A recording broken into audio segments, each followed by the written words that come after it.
मौत एक ऐसी मंजिल है जहां पहुंचकर सारे गिले शिकवे मिट जाते हैं। ये कहानी दो दोस्तों के बीच दुश्मनी की है, जहां मौत की भविष्यवाणी का डर जबरदस्त बदलाव लाता है। सोनू और मोनू दोनों के बीच बचपन से ही गहरी दोस्ती थी। दोनों की दोस्ती व्यापारिक साझेदारी तक जा पहुंची थी। मोनू अक्सर अपने काम में लापरवाही करता था, लेकिन सोनू उसकी हरकतों को नजरअंदाज करता रहता। एक दिन जब पानी सर से ऊपर चला गया तो सोनू ने मोनू से कहा, यदि तुम्हें व्यापार में लापरवाही करनी है तो हमें अलग हो जाना चाहिए। यह व्यापार केवल मेरा नहीं है, इसलिए यह केवल मेरी जिम्मेदारी नहीं। मोनू को सोनू की बात इतनी बुरी लगी कि उसने व्यापार को अलग करने की बात मान ली। बस फिर क्या था, देखते ही देखते दोनों के रास्ते अलग हो गए। सोनू काफी मेहनती था, इसलिए उसे मोनू से अलग होने से कोई फर्क नहीं पड़ा। वहीं दूसरी ओर मोनू की जिंदगी बदतर होने लगी। सोनू के बिना वह व्यापार चलाने में असमर्थ था। बहुत जल्द इसका एहसास मोनू को हो गया। कुछ ही सालों में सोनू की मेहनत ने असर दिखाना शुरू किया और उसका व्यापार दोगुनी तेजी से बढ़ने लगा, जिसका पता चलते ही मोनू के कलेजे में सांप लौटने लगे। वह मन ही मन ईर्ष्या भाव से जलने लगा। उसे सोनू की तरक्की देखकर घुटन होने लगी। तभी उसने तय किया कि वह अपने दोस्त को जान से मार देगा। मोनू अपने दिल में प्रतिशोध की आग जलाकर जैसे ही सोनू की कंपनी में पहुंचा तो उसे पता चला कि सोनू कहीं बाहर गया है। उसी कंपनी में मोनू की नज़र एक बुजुर्ग नौकर पर पड़ी, जो शुरुआत की दौर से ही कंपनी में कार्य कर रहा था। लेकिन व्यापारिक बंटवारे के कारण उन्होंने सोनू के साथ काम करना सही समझा।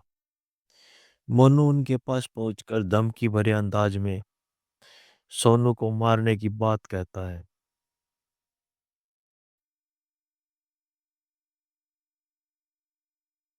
मोनू की बात सुनकर बुजुर्ग कर्मचारी हंसने लगता है। उन्हें हंसते देख मोनू को ताज्जुब होता है। वह उनके हंसने की वजह पूछता है। तभी बुजुर्ग कर्मचारी सोनू की मौत की भविष्यवाणी करते हुए कहता है कि साहब, तो 6 महीने में अपने आप में बीमारी से मरने वाले हैं, फिर आप उन्हें मारकर जेल क्यों जाना चाहते हो?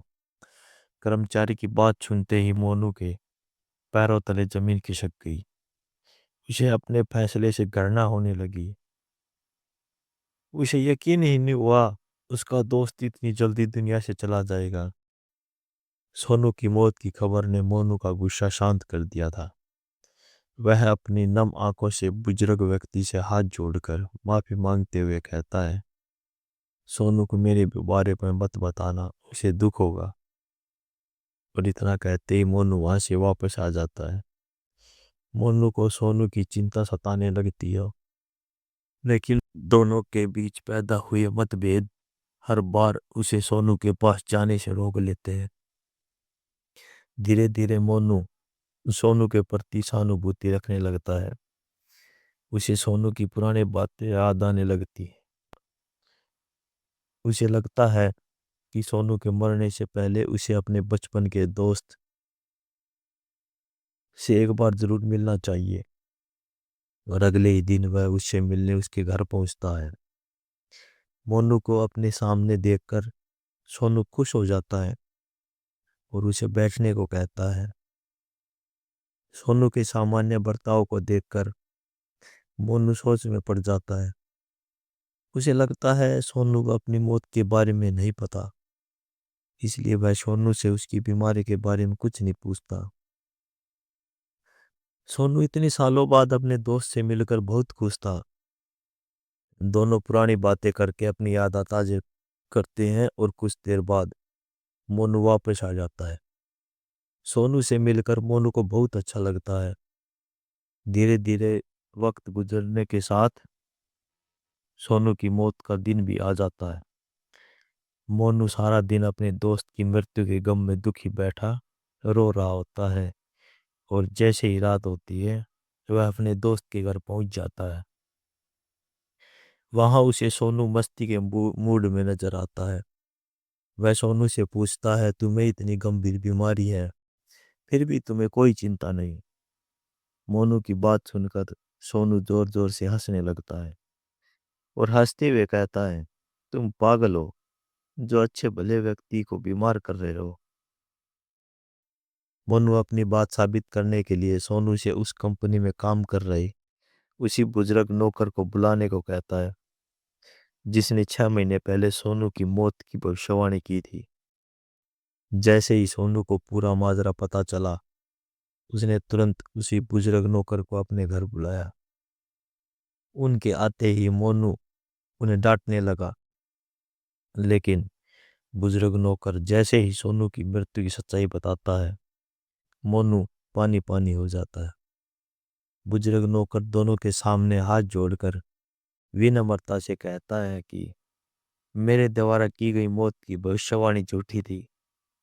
दरअसल उस दिन मोनू का गुस्सा देखकर नौकर ने दोनों की दुश्मनी खत्म करने के लिए झूठ बोला। इसका असर यह हुआ कि दोनों की नफरत फिर से दोस्ती में बदल गई और आज दोनों साथ खड़े हैं। सोनू और मोनू बुजुर्ग नौकर की समझदारी की तारीफ करते हुए उन्हें गले लगा लेते हैं। बुजुर्ग नौकर की समझदारी ने दोनों के बीच नफरत के जहर को खत्म कर दिया था, और इसी के साथ मित्रता की कहानी खत्म हो जाती।